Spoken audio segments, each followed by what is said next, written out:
Como os pecados capitais afetam a nossa saúde mental? Boa pergunta, né? A Revolução Jesus que está começando e é muito bom saber que você está aí junto com a gente. Então esse programa vai dar o que falar, então se acomode bem, porque tem muita coisa boa vindo por aí. Inclusive, quero acolher aqui o nosso convidado de hoje, pela primeira vez no Revolução Jesus, Matheus Gattolini. Seja bem-vindo ao Revolução Jesus. Muito obrigado, Thiago, Renê, muito boa noite a você aí de casa. É uma honra e um prazer inenarrável estar aqui essa noite com vocês, falando de um tema que me é tão caro, os pecados capitais. Muito bom, gente. Obrigado por ter aceito o nosso convite. Gente, e ó, ele já esteve aqui do outro lado, mas agora está do lado de cá nessa poltrona, então significa que eu vou dividir aqui a apresentação com o grande homem de Deus, aqui, seminarista da comunidade Canção Nova, Renê. Bem-vindo, meu irmão. Muito obrigado, muito obrigado. Uma alegria poder estar aqui também nessa noite. E como você falou, né? Agora do lado de cá, né? Inverteu o lado agora, né? Poder estar aqui, poder partilhar um pouco e também poder colher e beber dessa graça também de estarmos aqui e falarmos de um tema tão importante para a nossa vida e para a nossa caminhada de fé, né? E é interessante, né? Eu já fiquei instigado com esse título, né, com essa temática que a gente vai abordar aqui. Você que acompanha a Revolução de Jesus já sabe, né, que nós vamos abrir várias abas aqui para falar sobre essa temática. Então fica com a gente, porque com certeza vai agregar muito aí na sua vida. E por que eu fiquei tão instigado, né? Porque de fato a gente está falando, vamos falar, né, sobre pecados, vamos falar sobre virtudes, mas também vamos falar sobre humanidade, né? Nós somos seres humanos. Então, de fato, o pecado afeta, né, nossa saúde mental, a nossa constituição como ser humano, né? Será que hoje o pecado é visto como pecado mesmo? Então, fica aqui com a gente, mas primeiro, vamos conhecer um pouquinho mais aí, né, do Matheus, que já se apresentou, mas conta um pouquinho pra gente, Matheus, né, da sua história, o que você faz, o que você come, onde você trabalha, onde você vive, né? Pra galera também de casa poder te conhecer aí um pouquinho. Bom, eu moro em São Paulo agora, já fui missionário no Rio de Janeiro, cidade maravilhosa. E daqui a 12 dias eu estou partindo para a Europa. Eu fui aceito num programa, depois de fazer algumas provas, um programa especial em Roma, que envolve a medicina, a engenharia e o mestrado. Uau! Então eu estou entrando mais a fundo na área médica, né? Eu já empreendia, já escrevi um livro, já sou professor há um tempo, mas agora eu dei esse passo nessa direção. Que bacana! Em busca... Principalmente, o meu primeiro despertar da área médica foi justamente a saúde mental, que tem tudo a ver com os pecados capitais. Que legal. Matheus, e como é que tudo isso começou aí na sua vida? Você, claro, sempre gostou de estudar. Como que deu esse start, assim, que você quis se aprofundar nessa linha mesmo, né? Hoje, claro, vai se aprofundar ainda mais agora nessa nova etapa aí da sua vida. Mas como é que isso despertou? Como é que você foi instigado a querer conhecer mais e se aprofundar tanto?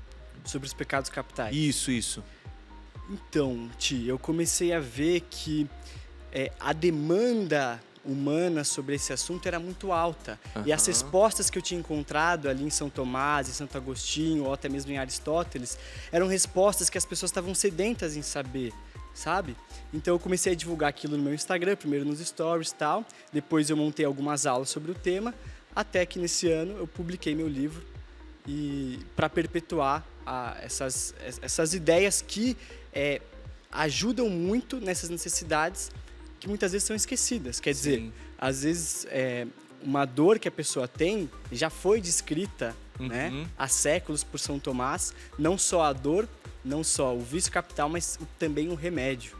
Então, foi na necessidade do convívio mesmo, da demanda ali no Instagram, aquelas caixinhas, os direct e tal, que eu fui começando a me debruçar mais e começando a explicar mais e ver a resposta muito positiva das pessoas. Muitas coisas que você vai citando ali de São Tomás, de Santo Agostinho, a pessoa fala, nossa, isso aqui abriu a minha cabeça de um jeito, abriu meu coração de um jeito, mudou o relacionamento lá em casa com meu marido. Então, foi nesse sentido. Ô, Renê, só a galera da alta aí, né? São Tomás, Santo Agostinho. Então... Ele tá só nos ombros dos gigantes, né? Que bacana. Mas interessante uma coisa que você falou aí, beber dessa fonte que para nós às vezes parece ser algo tão distante, né? Que ficou lá para trás, ficou na história, mas que tem um contributo muito grande para nós no hoje, né? Por exemplo, falar de um Santo Tomás de Aquino, falar dos pecados capitais em Santo Tomás de Aquino e aquilo que afeta a nossa vida hoje, aquilo que afeta também a saúde mental, né? Uma atualização, podemos dizer assim, também de diversas realidades. É algo muito interessante, né? Mas eu acho que a gente pode começar ali do básico, né? todo pecado é pecado capital? O que é um pecado capital? O que dá para distinguir de pecado capital e o outro tipo de pecado? Como é que a gente pode falar sobre isso aí? Então, São Tomás, ele coloca algo que, assim, é genial analisar, né? Os 7 pecados capitais, eles são como capangas. Caput, em latim, é cabeça, né? Então, eles são como as 7 cabeças. Vamos imaginar, Tiago e Renê, que cada pessoa tem uma cidade, que a alma é uma cidade. Vamos imaginar Nova York, que é uma cidade muito associada à máfia italiana, né? E cada cidade tem esses 7 mafiosos. A ira, a avareza, a gula, a luxúria. E cada mafioso tem seus capangas, né? Que são as filhas dos pecados capitais, que é o que São Tomás coloca. Que é um negócio, assim, que quando a gente vê, a gente causa uma reação de estupefação. Ou seja, a gente vê e fala, meu Deus, que coisa incrível. Que precisão que esse homem tem de descrever a realidade, né? E mais do que isso, você tem os 7 capangas, os 7 chefes, e você tem um capanga superior, que é o orgulho, que é a soberba. Então ele comanda a cidade, essa máfia dentro da nossa alma, né? Então, uma linha assim, soberba, orgulho, e aí vem os capangas, que são os 7 pecados. E as filhas dos E as capangas. Exato. Então já vai imaginando aí, já vai fazendo Exatamente. a construção aí, né? Essa é a mundo, cidade. Né? Essa é a E cidade. aí, em cada cidade, Tiago e Renê, assim, alguma pessoa às vezes vai ter um dos capangas mais forte do que o outro, um dos capangas vai ter um esquema que vende mais, por assim dizer, trazendo para a linguagem da máfia, né? Do que o outro. Então, porque cada pessoa é diferente, mas todos têm os 7. E uma coisa muito interessante também sobre os 7 e as filhas e a soberba é que São Tomás não se fecha apenas a descrever os problemas, mas dar as soluções, né? E os outros santos também, toda a tradição da igreja dá soluções para prender esses pecados capitais, para prender esses mafiosos. Então, um dos mafiosos, por exemplo, a ira, São Tomás chega a dizer que a gente poderia prender a ira, mas como a ira é um pecado coringa, a gente prende e logo depois a gente solta para a ira fazer algo bom. Ou seja, era um mafioso ruim ali naquela cidade, eu prendo a ira e transformo ela em algo bom. O que seria a ira em algo boa, por assim dizer?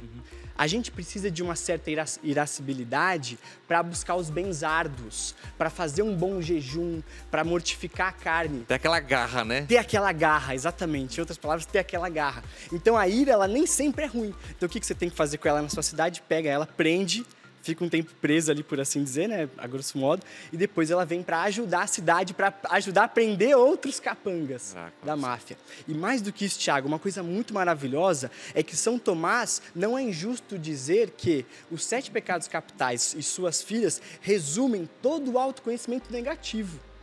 Ou seja, se a gente quiser falar sobre o mal na alma humana, a gente vai para os pecados capitais e suas filhas, porque ali é o resumo de tudo. Sim. E interessante porque enquanto você ia falando, o Renê, o Matheus ia comentando aqui, muitas vezes na direção espiritual ou no aconselhamento que você tem, né? Um dos pontos que se chega é qual que é a sua fraqueza dominante? O que é aquilo que mais te domina? E você foi falando e eu fui me remetendo a isso, porque vai passar assim para um autoconhecimento. E aí eu trago uma para a gente também clarear um pouco mais aqui. Se nós somos essa cidade, né? Que nós temos esses capangas, né, esses pecados capitais, depois tem as suas derivações, suas filhas. Cada alma humana é uma alma. Então significa que existe uma inclinação maior para determinado pecado em uma pessoa. Claro que isso deve estar relacionado, sei lá, à vivência, à história, a acontecimentos, porque temos todas, né, essa inclinação em nós. Mas existe algo que prevalece de uma pessoa para outra, difere? Existe até mesmo o modo e a intensidade que as filhas vão atuar. Certo. E a gente pega, às vezes, aí vai depender da análise que você vai querer fazer, né? Tem gente que faz através dos temperamentos, tem gente que faz através da situação social, familiar, usando às vezes até mesmo a pátria, né? Por exemplo, o Brasil, muitos autores e sábios que descrevem o Brasil colocam que o capanga maior da nossa cidade, se o Brasil, se tivesse uma alma brasileira, seria, por exemplo, a inveja, né? Tom Jobim, por exemplo, dizia que sucesso no Brasil é ofensa pessoal, e tantos outros vão falando, Nelson Rodrigues, o próprio professor Olavo, que vão puxando essa análise mais pro lado da pátria. Eu gosto muito de fazer, inclusive meu livro é sobre isso, a partir dos temperamentos.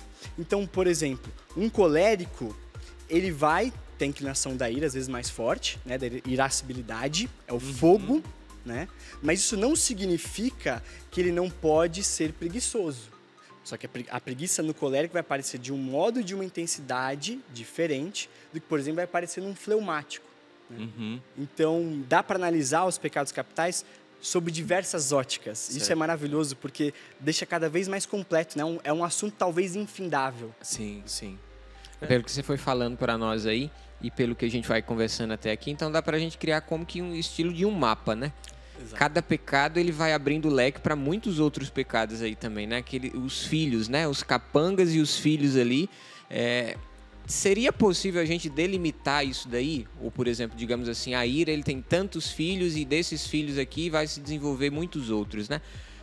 Seria possível mapear desta forma ou a gente não consegue isso porque é um leque muito vasto? Como é que Santo Tomás conseguiu isso? Não conseguiu? Como é que isso funciona? Perfeitamente possível e, inclusive, essa foi a ideia, né, de Santo Tomás, para ficar mais didático ainda, para a pessoa entender mais. Então, posso dar um exemplo, por exemplo, da inveja? Pode. Tem 5 filhas, 5 capangas. A inveja, o que é inveja? Então, falando já da alma brasileira, né? A inveja é a tristeza com a glória alheia, certo? Então, quando eu vejo alguém brilhando, aquilo passa a me doer, certo? Essa é a definição que o São Tomás coloca. A primeira filha da inveja, São Tomás vai colocar, é a murmuração, a sussurrácio, que é basicamente essa coisa entre muros, murmurácio, né? Então eu falo aqui, vamos pegar um exemplo de algo que muitas vezes é objeto de inveja. Vamos supor que algum amigo nosso tenha comprado uma Ferrari, né? A gente brasileiro adora Ferrari, né? Toda a questão do automobilismo. Comprou uma Ferrari. E aí, vamos supor que eu tenha despertado a inveja, eu fiquei triste com a glória dele, com a Ferrari que ele adquiriu. Qual que é o meu primeiro passo, qual que é o primeiro capanga que eu ativo? Essa murmuração, a murmuração. Então eu vou chegar para você, Tiago, para você, Renê, e vou falar no ouvido de vocês, assim, uma coisa bem entre muros, bem, né, sussurrando quase. São Tomás usa esse termo, sussurraço, falando, olha só, eu acho que aquela Ferrari ali foi com um jogo de tigrinho. Ou, sabe, eu vou dar algo, vou falar algo para quê? Porque qual que é a intenção do invejoso, São Tomás vai dizer? É acabar com a própria tristeza. Como? Diminuindo a glória alheia. Então, desse jeito eu vou tentar diminuir. Mas vamos supor que não tenha dado certo. Eu falei isso pra vocês. E aí eu vejo no dia seguinte, esse amigo nosso que comprou a Ferrari, eu vejo um comentário de vocês no Instagram dele, que ele postou uma foto com a Ferrari, e eu vejo um comentário de vocês falando, elogiando a Ferrari. Nossa, que cor vermelha bonita, que cavalo bonito que tem na frente. E eu vejo que eu não alcancei meu objetivo, e aí eu vou pra segunda filha da inveja, que já é algo mais aberto, que é a detrácio, a detração. Ou seja, eu falo abertamente contra a pessoa. Então, eu posso fazer isso de modo indireto ou direto. Então, eu posso chegar no meu status de WhatsApp ou no meu status do Story e colocar lá, quem tem Ferrari é quem quer se aparecer. Alguma coisa assim. A filha já tá em ação aí, né? A filha já tá em ação. A segunda filha, o segundo capanga já entra para tentar diminuir, mas dessa vez eu sou mais agressivo. Eu sou mais incisivo, eu sou mais aberto. A minha tristeza já se mostra mais visível até. Então até um alerta, né, para quem está em casa, às vezes não levar muito em conta o que os outros falam, porque pode ser sim um fruto da inveja, tanto a detração, que é essa coisa aberta, como a murmuração, que pode ser verdadeira ou falsa. Nesse caso, sim, tudo falso. Sim. E aí ele vai tentando diminuir essa glória alheia. Mas aí, mesmo falando isso, vocês viram o status, e eu vejo no dia seguinte vocês entrando de carona nessa Ferrari. Então o que eu percebo? Nossa, não consegui atingir mesmo dando essa indireta. Aí eu vou para a terceira filha da inveja. São Tomás coloca assim, é um negócio assombroso, que é o quê? É o ódio. Mas ódio em que sentido, Tiago? No sentido de que eu, o invejoso, né, não vou apenas detestar o sujeito pela sua Ferrari, mas eu vou passar a detestá-lo sob todos os aspectos. Então vamos supor que o sujeito da Ferrari seja um São Paulino ferrenho, ele é sócio torcedor, está sempre no Morumbi. Eu passo a detestar o São Paulo porque me remete a ele. Olha só a cadeia, né, que vai... A cadeia que vai. Eu pego o sobrenome dele e vejo quem são os parentes e tal, eu passo a detestar os parentes desse sujeito. Então olha como é uma coisa terrível. E aí a gente vai para a quarta. Vamos supor, por exemplo, que esse dono da Ferrari tem uma esposa. Lembra que eu passo a detestá-lo sob todos os aspectos? E a esposa dele, terrível, sofre um acidente. Aquilo vai causar a quarta filha, que é a alegria em ver o invejado tendo algo prejudicado. Então olha que sentimento cruel que se cria através da inveja. Foi alimentando, murmurou, detratou, odiou, a ponto de ficar alegre em ver o outro se dando bem. E a quinta filha se comunica muito com a quarta, que é, por exemplo, vamos supor que esse homem, adquire uma outra Ferrari, ou mesmo a mulher dele engravidou, que é uma alegria, né? E a quinta filha é a tristeza em ver o outro se dando bem. Nossa. E aí que está uma coisa incrível, porque São Tomás, ele não coloca isso no sentido para a gente apontar para o outro, mas ele coloca no sentido para a gente olhar para nós mesmos. Porque essa inveja que eu descrevi, todas essas filhas que eu descrevi, elas não são distantes. Esse é um grande erro ao analisar os pecados capitais. É sempre pensando no outro, meu amigo, né? Talvez alguém que está de casa até ter pensado, mas eu sei que fulano que faz isso. Quando, na verdade, o processo é autoexaminativo. Que legal. Com certeza, mano. Só o fato de você ter descrito até aqui, você vai seguindo a linha, né, o raciocínio, e você falando, cara, realmente, olha, há um desenvolvimento, né, da coisa, ela vai crescendo. Gente, olha só, o assunto tá muito bom, a gente já sabe que o programa vai ser curto, então se você não quer perder nada, na TV nós vamos pro intervalo, mas no CN Plus a gente continua o nosso bate-papo. Então, não sai daí, pelo contrário, baixa o aplicativo se você não tem e acompanhe. E na TV Canção Nova a gente volta já com mais Evolução Jesus.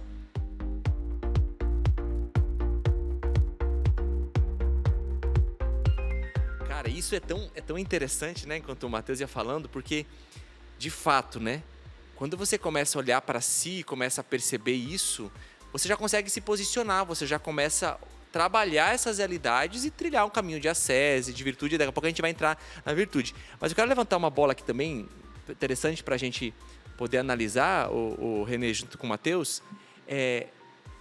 Para muitos, aquilo que você foi trazendo vai clareando, e é isso que acontece. Mas para muitos, isso já é um exagero, porque já não vê o pecado como pecado. Não, na verdade não é tudo isso é um exagero, né? E a gente sabe que não é, né?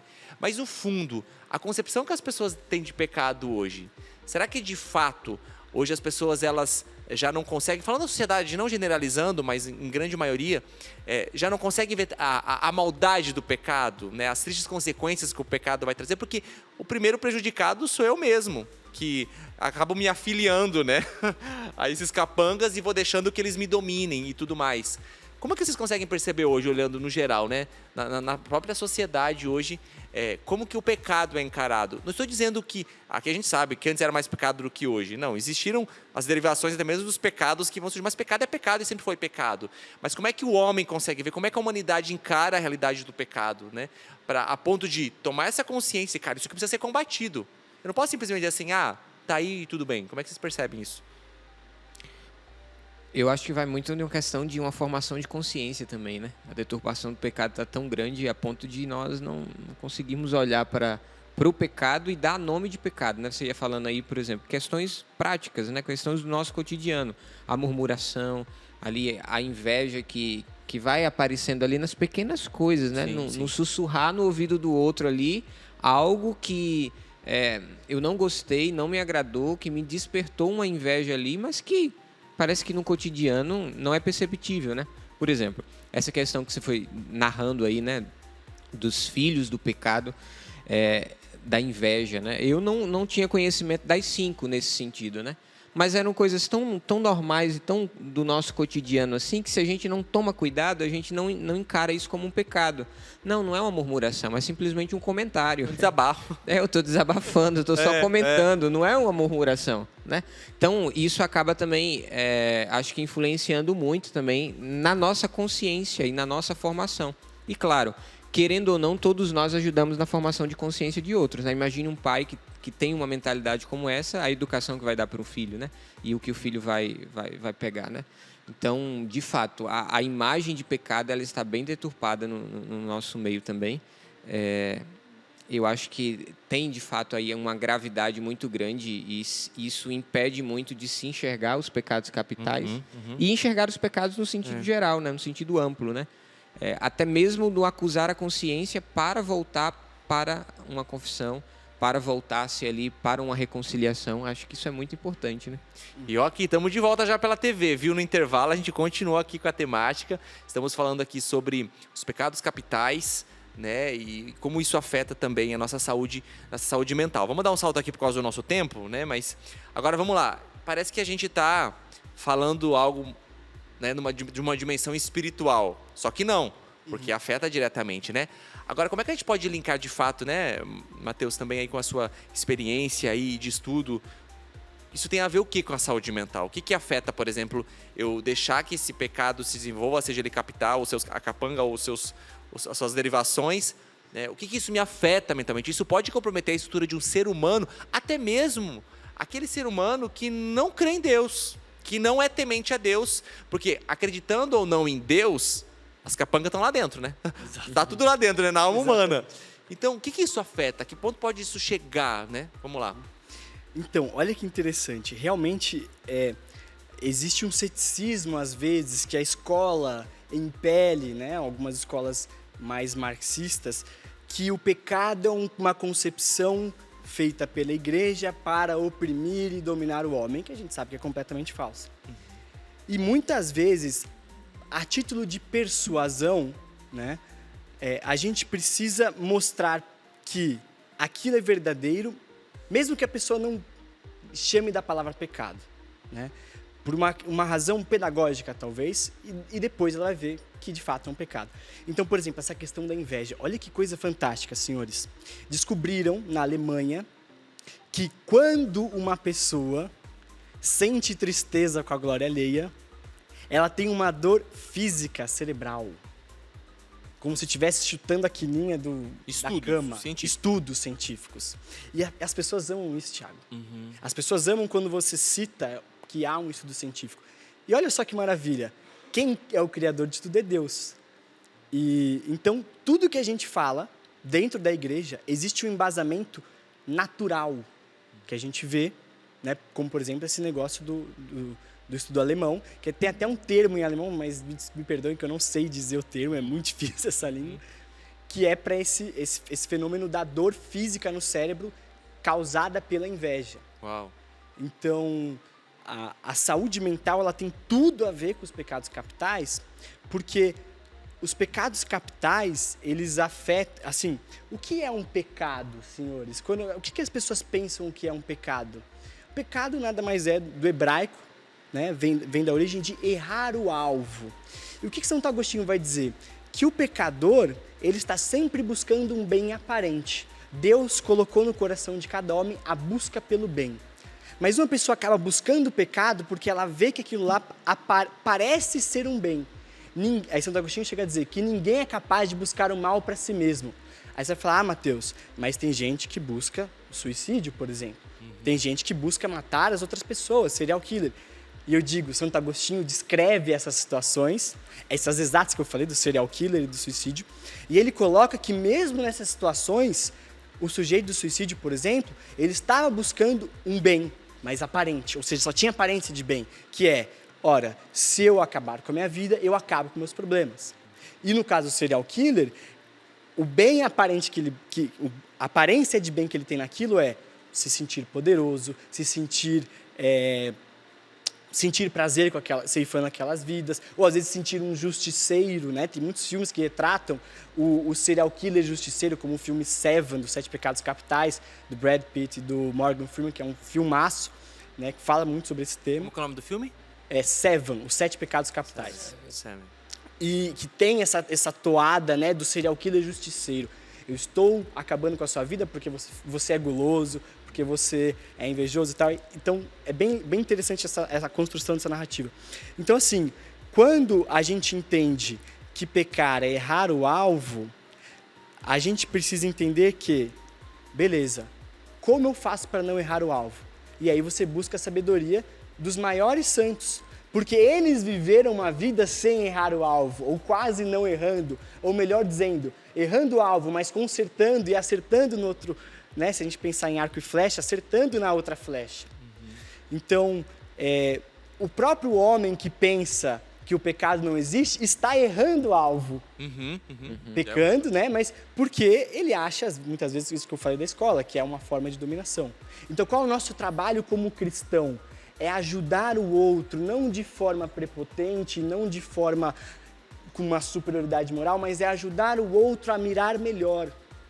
E nós, como cristãos, também vamos cedendo ao próximo a ajudar a mirar melhor. Meu pai está aqui, por exemplo. Um pai faz isso com o filho sempre. Então, o filho ali, às vezes, né, tá atirando com arco e flecha e vai errando várias vezes. E o pai vai corrigindo, até que o filho começa a acertar, né? Então, ele para de errar o alvo, por assim dizer, ele para de pecar. Então, isso que foram falando, né? Acho interessante, né? Um dos ensinamentos do Evangelho, né? Isso é tão importante porque hoje as pessoas, elas, né? Nós como sociedade, vamos se externalizando tanto, né? Tudo é aparência, o que está fora, e a gente acaba não olhando para dentro de si. E sabiamente o Evangelho já nos ensinou que tudo parte do interior do homem, né? Nada cresce grande, tudo vai partindo lá, de repente, sei lá, né? Por exemplo, às vezes a gente vê um absurdo, né? De alguém que até assassinou alguém por causa de uma inveja, pode chegar a esse absurdo. Ou um término de um relacionamento, aquela pessoa não aceita e vai lá e assassinou. Estou trazendo coisas bem extremas, mas para dizer o quê? Vai chegar lá, porque o salário do pecado é a morte. Seja a morte literal, ou também a morte espiritual, a morte psicológica. Então, o pecado vai ter como consequência, esse errar o alvo vai ser a morte. Então, ele vai matar, mesmo que em parcelas, isso vai acontecer. Então, por que a gente precisa... E eu acho que está sendo muito bacana a gente poder estar aqui partilhando isso abertamente para trazer essa clareza aí de consciência, para que a gente possa ter coragem de olhar para dentro de si e perceber aquilo que está sendo gerado dentro de mim e que se eu não tomar conta, se eu não começar a tentar acertar o alvo, isso não vai ficar estático, né? Porque é ilusório achar que vai ficar lá. Não, a coisa começa a crescer, a coisa começa a se desenvolver, começa a tomar força e de repente me domina. Mas por quê, né? Eu sempre brinco quando a gente está nesses encontros e fala assim, cara, o nosso homem velho, né? Falando desse homem com as suas tendências, ele não fica forte do dia pra noite. Ele vai sendo alimentado, né? Ele vai sendo alimentado. E de repente, quando vê, cara, me engole, né? Eu não tenho mais força sobre isso, né? Então, eu acho que é muito importante isso ajudar pra gente olhar pra dentro de si e falar, cara, eu preciso me rever, eu preciso olhar pra dentro de mim, o que tá acontecendo, onde que eu tô errando o alvo, o que está me dominando, para que eu possa me posicionar, tomar a vida nas mãos, com a graça de Deus, é claro, porque sem ela a gente nada pode, e começar a me colocar em ação, porque senão eu gosto muito de São João Paulo II, ele vai falando que a concupiscência ela tem vida própria. É interessante isso, né? Ele cita no livro Amor e Responsabilidade, ela tem vida própria. Então, se eu não me posicionar, eu vou ser dominado por tudo isso. Então, não adianta, né? É muito mais difícil você subir um morro do que você ir morro abaixo, né? Então, se eu deixar as inclinações, elas vão acabar nos levando para baixo, né? É interessante isso que você foi falando também, porque, na verdade, a gente está percebendo aqui que o programa está se tornando um exame de consciência público, né? Todo mundo aqui está se refletindo aí, está olhando para o seu interior, está pensando de fato, né? Nessa vastidão e nesse mundo que existe. Mas uma coisa que você falou aí, que eu acho muito interessante, e que eu abriria aqui uma grande janela nesse ponto, né? Você mostrou os modelos dos santos como modelos ali de algo que deu certo, de vidas que deram certo, né? E a gente tem uma concepção muito errada no nosso tempo de acharmos que o santo é aquele que negou a vida. Ou o santo é aquele que negou as partes essenciais da nossa vida. Então, é aquele que sofreu muito e a partir do sofrimento que provocou. Ou o santo é aquele que fez muita penitência.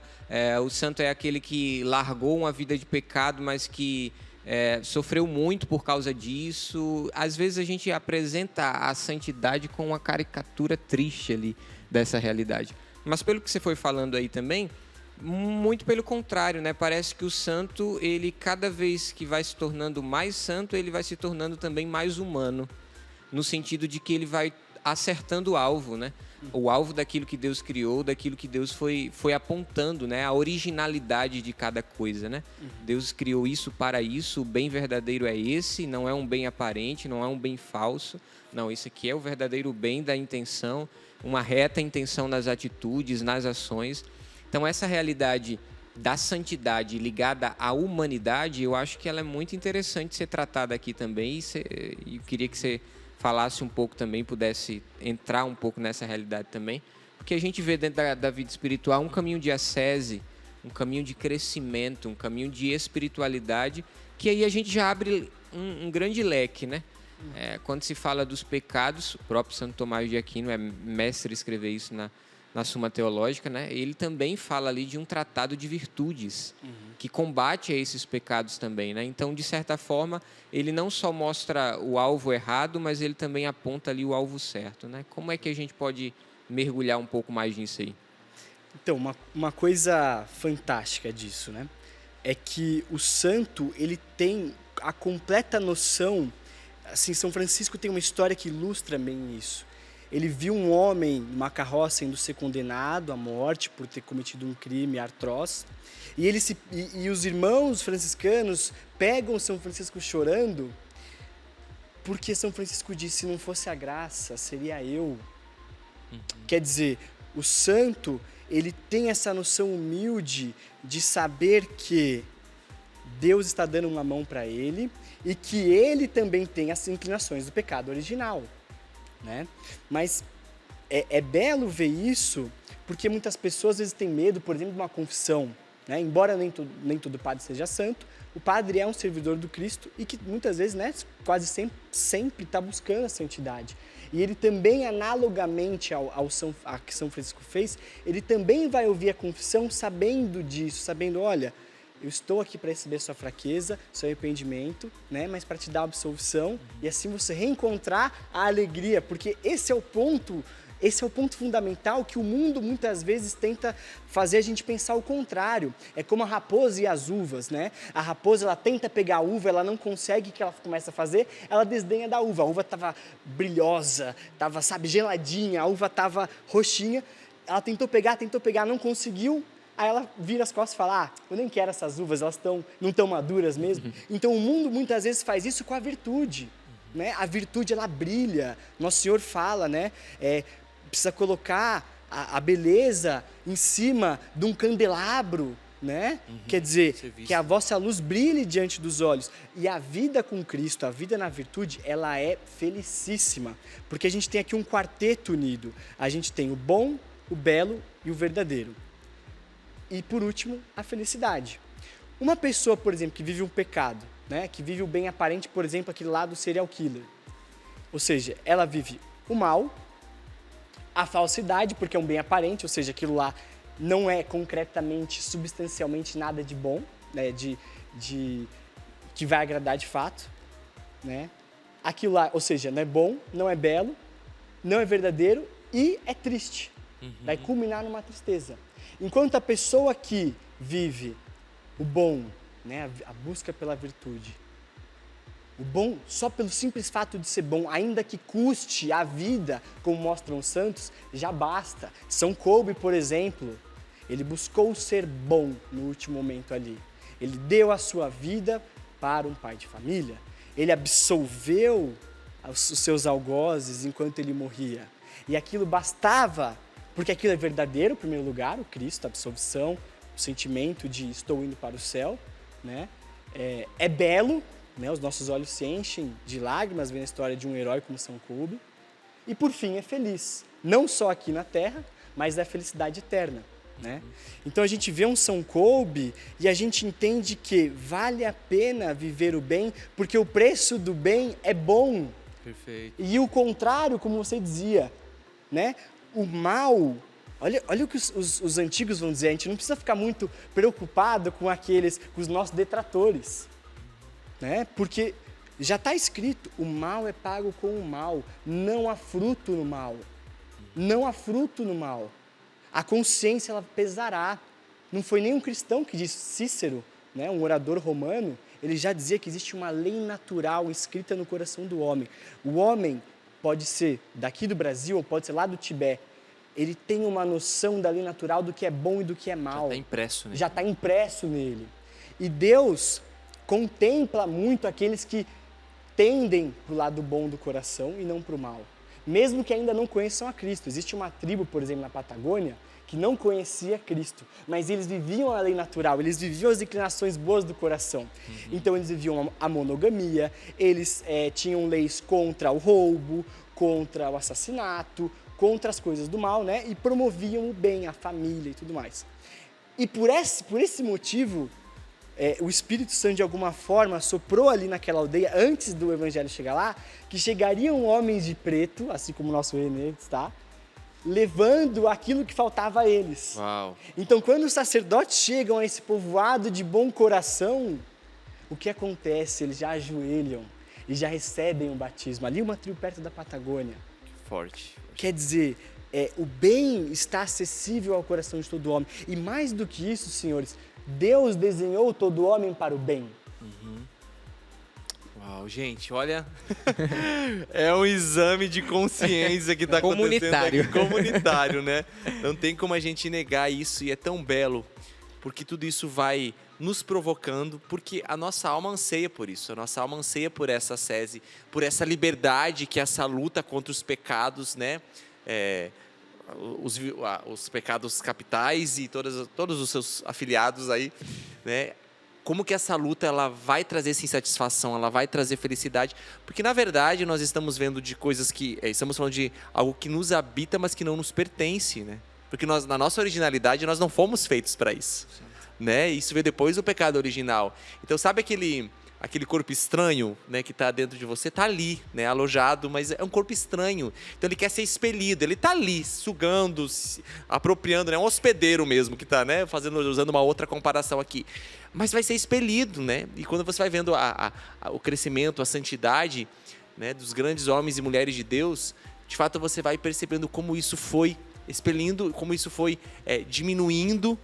E nós vamos continuar falando sobre isso no intervalo na TV Canção Nova, mas no CN Plus a gente continua o nosso bate-papo aqui, tá bom? Porque agora a gente vai focar mesmo falando da virtude. Quero falar um pouquinho sobre a questão da vontade, sabe? Se a nossa vontade ela é forte o suficiente ou ela é fraca.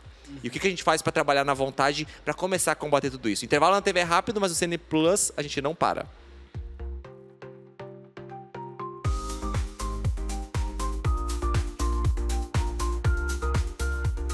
E aqui a gente continua, né? A gente continua. Então, a gente tem diante de si um caminho, né? Um itinerário, assim. E eu fiz questão de falar disso porque eu me lembro muito do o que é... Tira do saquinho, faz um pouquinho. Tá, vou tirar aqui, peraí. Então tira aqui, mais um pouquinho. Agora os bastidores, gente. Quem tá aí tá vendo os bastidores. O Royo Marin, né, esse teólogo, ele fala muito sobre a questão da vontade fraca e que um dos fatores que impedem a pessoa de fato de ter uma luta assídua contra o pecado é essa vontade fraca, que precisa ser trabalhada. Então às vezes a pessoa fala assim, nossa, porque pode estar produzindo dois tipos de reação em quem está nos ouvindo. Começar de nós que estamos aqui. Nossa, isso é incrível, eu preciso me posicionar e vem aquela garra de eu vou lutar. Ou para outros está caindo, meu Deus, isso é muito difícil. Não tenho força para isso, não tenho condição para isso. Pode ser um status de muitos, né? Como trabalhar nisso? Como fortalecer a minha vontade? Né? Na via espiritual que vai afetar a minha via humana, para que de fato eu possa não apenas tomar consciência, mas me posicionar. Eu já vou pôr um combo aqui. Né? Vamos desenvolver a virtude então? Qual que é os passos que eu preciso para desenvolvimento das virtudes aí, para a gente poder dar um up aí no assunto? Bom, então, por exemplo, vamos pegar da inveja que a gente falou dela, e o pessoal pode ter se sentido, né? Como vocês Sim. falaram, identificados com esse pecado terrível. Existe um caminho muito belo que contrapõe a inveja e que torna a vida mais feliz, que torna a vida mais verdadeira, mais plena. Que é um caminho, inclusive, dado por um pagão, primeiramente, né? É interessante isso. A igreja, ela é tão maravilhosa e sábia que ela sabe analisar as verdades dos outros. Então a gente vê, às vezes, a igreja pegando coisa dos chineses antigos e falando, não, isso aqui é verdadeiro, vamos pegar isso aqui, é bom, né? Coisa dos árabes e tal, e muito também dos gregos. Então, nesse caso da inveja, a gente vê do próprio Aristóteles. O que Aristóteles fala que seria uma sociedade saudável que combate a inveja? Seria o sentimento de que o outro é um alter ego, ou seja, ele é um outro eu. E, portanto, Tiago e Renê, o que eu deveria olhar para o meu amigo da Ferrari? Como eu deveria olhar? Eu deveria olhar a Ferrari que ele ganhou como se fosse a minha Ferrari. E olha só que maravilha é você começar a viver sob essa ótica.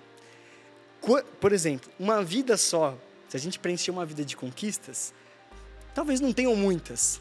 Agora, se você coloca a conquista do outro como sua, quantas celebrações e vitórias a mais você vai ter? Né? Então, por exemplo, eu tenho um irmão mais velho, que ele está na área do concurso público, né? Que não é uma coisa que eu vou fazer, que eu estou indo para medicina e engenharia e tal.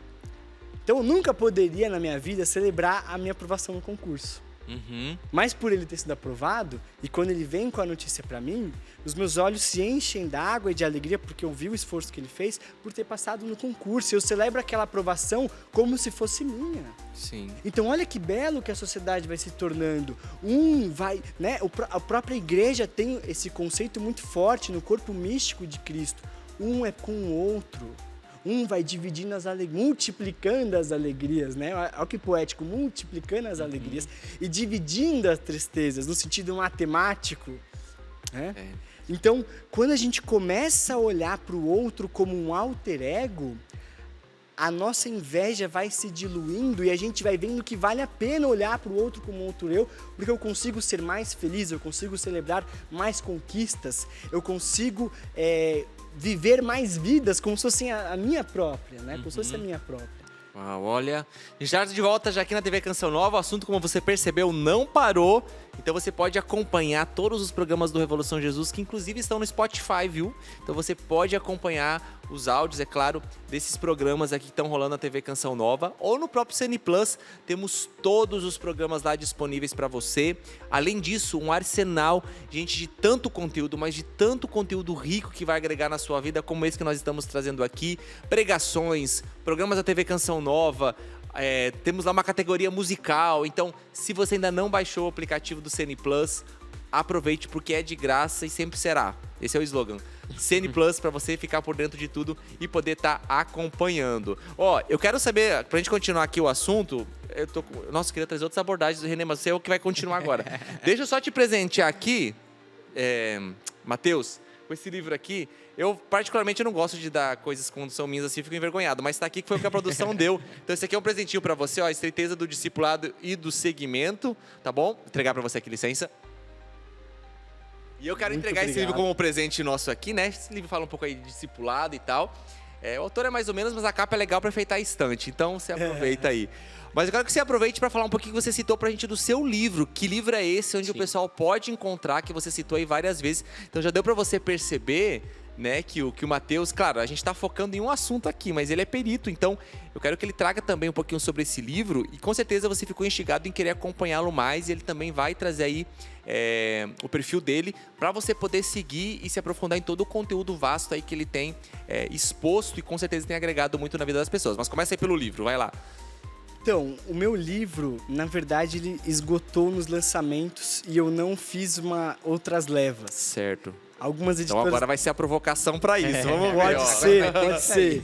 Vamos colocando uma meta e pedir pro pessoal chamar, quem sabe, né? Sim. Mas eu fiz porque eu queria eternizar de alguma forma, né? Acho que foram 300 títulos vendidos, né? Na mão dessas pessoas e de uma maneira muito categorizada, como um mapa mesmo, né? Legal. Bom, mas por enquanto tá... Qual que é o título? Medicina da Alma, que na verdade não é um título meu, é um título porque é a junção dos pecados capitais com os temperamentos.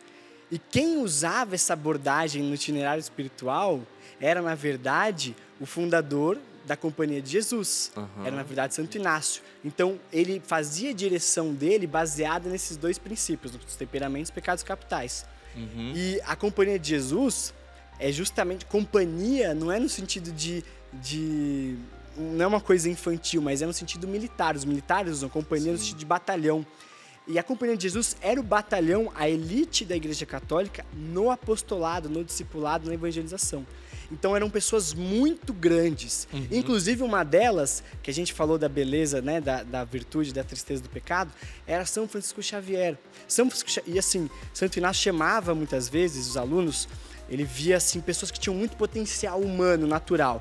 Então eram pessoas que falavam bem, pessoas que eram estudiosas, pessoas às vezes que vinham de famílias nobres, que tinham tido uma educação muito fina, que sabiam outros idiomas, não sei o quê, que sabiam de artes, né, como artes cênicas, que foi muito usado pelos jesuítas. E São Francisco Xavier era um deles. Sim. E ele falava para São Francisco Xavier, que às vezes pode ser o caso do jovem, né, que em casa ou mesmo até nós, ele falava para São Francisco Xavier, do que vale ao homem ganhar o mundo e perder a alma. É forte, ficou martelando por anos naquilo. Porque você imagina, Tiago, imagina, Renê, você é um jovem nobre ali de Portugal, em Coimbra, né, Lisboa, tendo acesso a uma vida cheia de luxo, de requintes, de palácios, de donzelas belíssimas. Então, é difícil você falar não a tudo isso. E Santo Inácio ficava provocando ele até que ele aceita. Depois de muito ecoar aquilo, o Espírito Santo fala, realmente, do que vale ao homem ganhar o mundo e perder a alma. E ele renega tudo aquilo e vai e parte para a Ásia. E ele morre de um jeito assim, totalmente simples e totalmente sem qualquer requinte, sem qualquer ouro, sem qualquer barroquice, por assim dizer, em seu funeral. Mas ele morre extremamente feliz, porque ele combateu o bom combate. Ele fez valer a pena. Imagine, Tiago, qual que é a alegria, Renê? Qual a alegria maior? É comer um banquete que logo se acaba? Ou, como São Francisco Xavier, ter a mão dolorida de tantos batizados feitos num único dia? Né? Que foi o caso foi o que aconteceu com ele. Sim. A mão dele dolorida, porque eram milhares e milhares de batizados. Onde está a alegria? O tesouro está aí.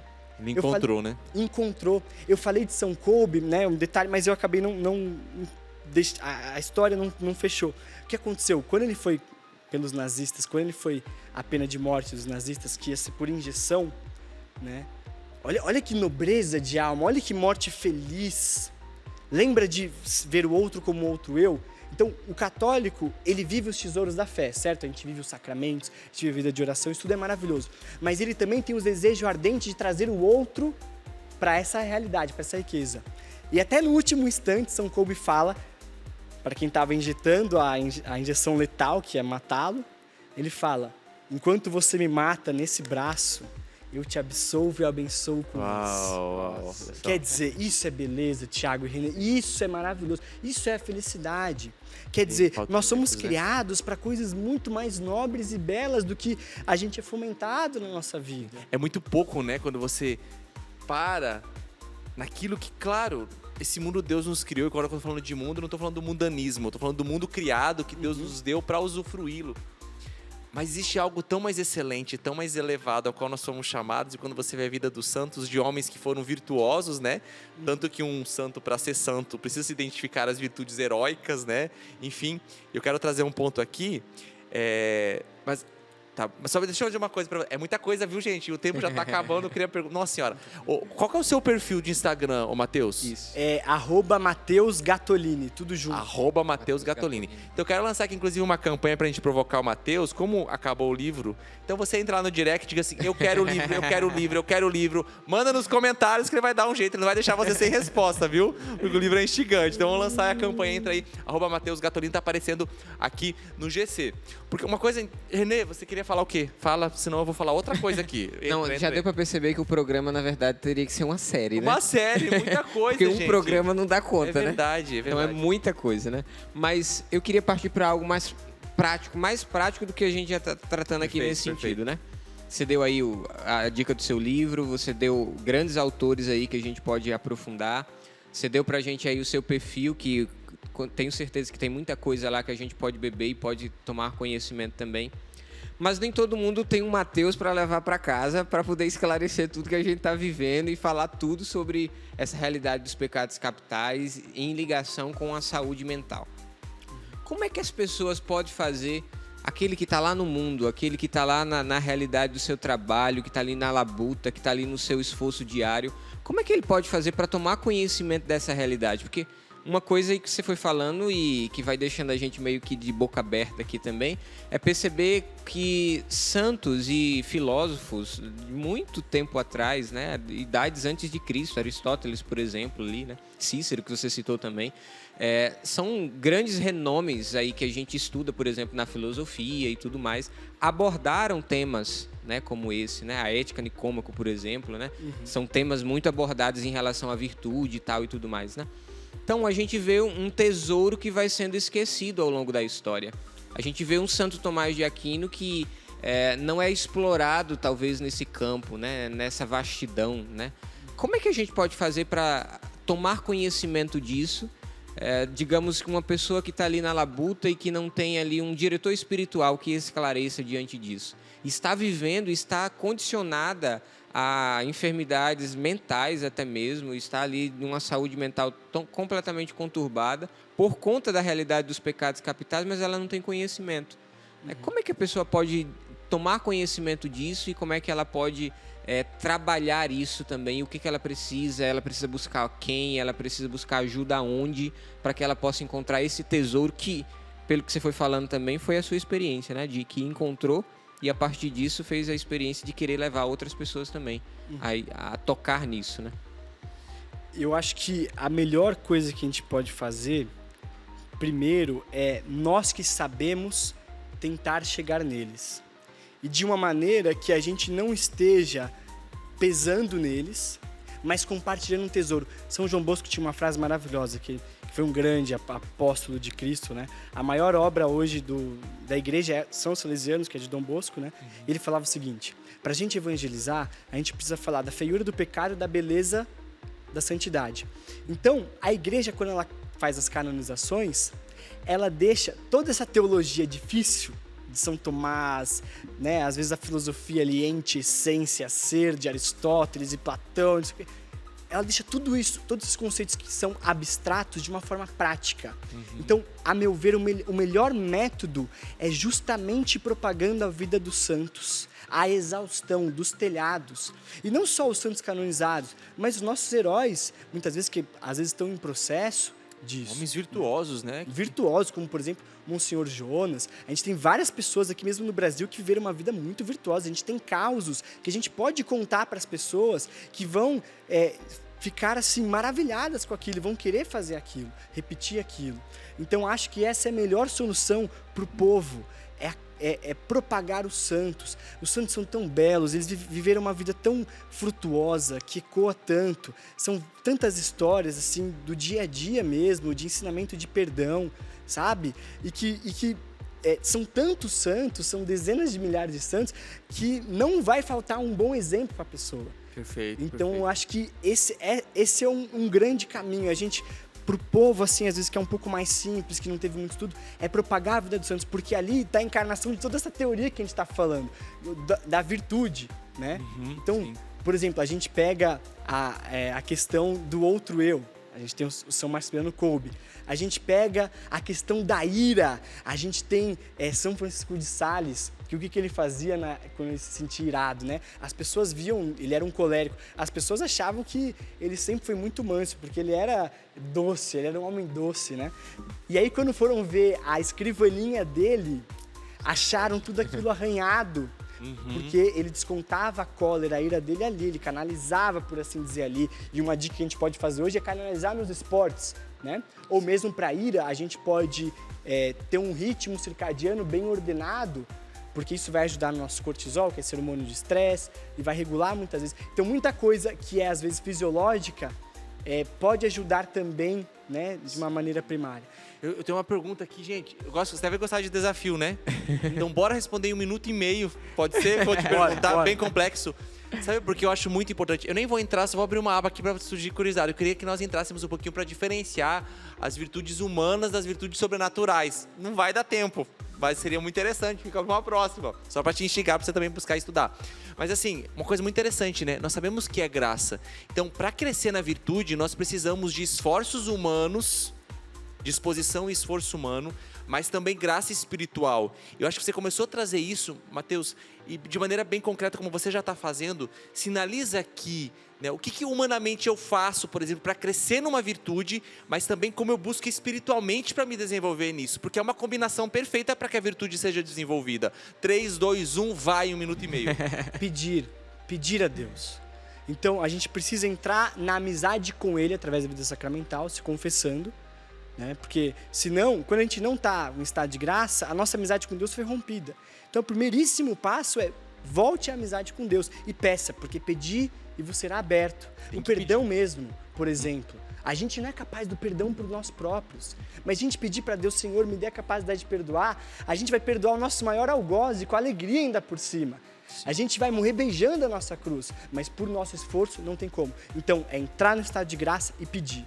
Certo. Então pede, seja um pedinte, né? Pedinte. Peça, e aí corresponde a essa graça que Deus vai te dar, né? Exatamente. Deus vai te dar a graça de você dar os passos que precisa. Exato. Renê, eu fiquei muito satisfeito e também satisfeito porque o tempo foi curto. Eu também. Tinha muita coisa para explorar, né? Na verdade, eu queria abrir várias janelas aqui e a gente adentrar em muita coisa, né? Mas é o tempo que a gente tem e isso que você falou, acho que é o mais interessante, né? A gente vai instigando você também a tomar conhecimento de tudo isso, né? A gente deu aí caminhos que você pode aprofundar e entrar. Na verdade, são pontos, né, que vão sendo falados aqui, que vão sendo abordados, que, claro, você pode adentrar, você pode aprofundar e você pode encontrar muito mais coisa, né? Verdade. Fica aí a provocação. Revolução também tem esse papel. Mateus, cara, muito obrigado, viu? E desculpa pelo programa ser tão curto. É com tanta coisa. Mas vamos deixar aqui no GC mais uma vez o Instagram, né? O perfil do Instagram. Não sei se você tem outra rede que você se utiliza ou é mais o Instagram mesmo? Não, é mais o Instagram. Instagram mesmo. Então fica aí, ó. Mateus. E também a gente quer desejar boa viagem, né? Pro Mateus aqui, 12 dias que você parte. 12 dias. Você vai para... Roma. Só Roma, gente. Então, só ali do lado, né? Mas que bom, meu irmão. Muito obrigado, viu, mesmo aí estando às vésperas da sua viagem, à disposição de estar aqui com a gente, de agregar. Que, de fato, você que agora conheceu o Mateus, siga ele lá para você também absorver. E com certeza ele vai postar muita coisa lá de Roma. Sim. Né? Digo, das experiências que ele vai tendo lá e daquilo que também vai agregando na sua vida.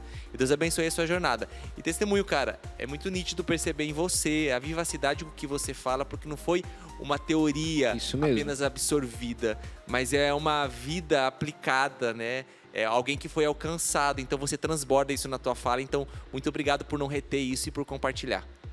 Eu que agradeço, assim, para mim, a despedida de chave de ouro do meu país é estar aqui, né? Uma emissora tão querida, de pessoas tão queridas, que promove tanto bem nessa sociedade. E sair daqui alguns dias antes, né? Tendo vindo para cá e poder falar, poxa, com o Brasil e com vocês foi, assim, espetacular. É claro, o tempo foi muito curto pro tamanho do que a gente tinha para falar, que era realmente, assim, acho que deu para falar, assim, 5%.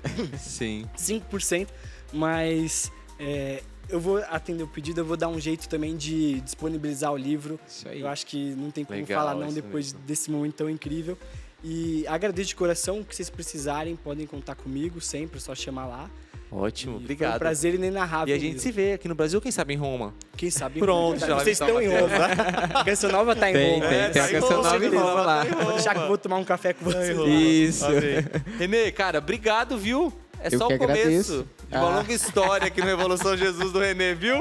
Eu que agradeço. Foi muito bom estar com vocês também. Agradeço e conhecer o Mateus também. Muito bom. A gente sempre sai ganhando, viu? Deus abençoe você. Até a próxima. Semana que vem tem mais Revolução Jesus. No domingo tem reprise, mas Sony Plus tem tudo pra você. E a gente se vê. Valeu!